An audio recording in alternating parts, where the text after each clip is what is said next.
Hi, everyone. I want to share with you a study that's being presented as a poster at SABCS looking at adverse cardiovascular events in patients on aromatase inhibitors compared with tamoxifen, both in postmenopausal and in premenopausal women.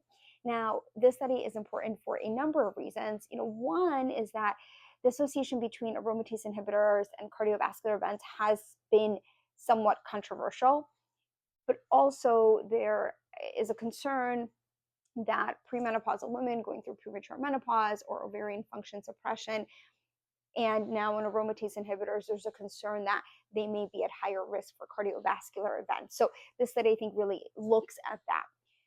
They looked at about 26,000 women with hormone receptor positive, HER2 negative breast cancer diagnosed at age 65 or greater.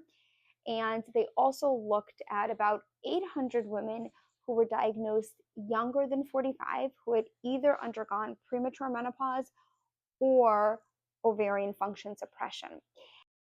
And they excluded patients with HER2 positive breast cancer simply because the addition of the HER2 agents such as Herceptin or Perjeta add that layer of potential cardiotoxicity, even though it is reversible, but they didn't want to have that confounding factor. So those patients were not included in this particular analysis. So what did they find? First of all, they found that postmenopausal women diagnosed 65 and over, that's who they used in this population, did not have a higher risk of adverse cardiovascular events. And for this study, they included heart attack, stroke, arrhythmias, or heart failure. So they did not have an increase in cardiovascular events compared to women on tamoxifen. And when controlling for all of the standard cardiac risk factors like smoking and diabetes and others.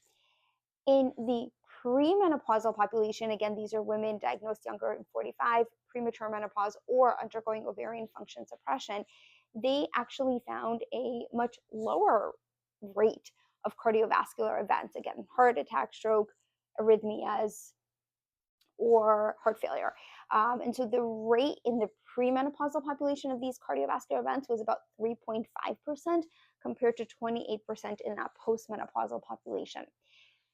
A lot of caveats to this study. One of them is that they only followed the patients for a little under 5 years. So it would be interesting to see what happens as this population, as the premenopausal women age, and what happens to them in 10, 15, 20 years. But it's going to take time to wait for those results because keep in mind, we've only really been doing ovarian function suppression for a little over 10 years, give or take.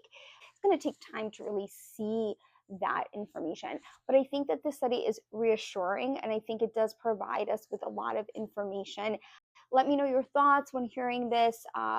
If you have other cardiac questions about the type, any breast cancer treatments and their risk for heart disease, put it in the comments.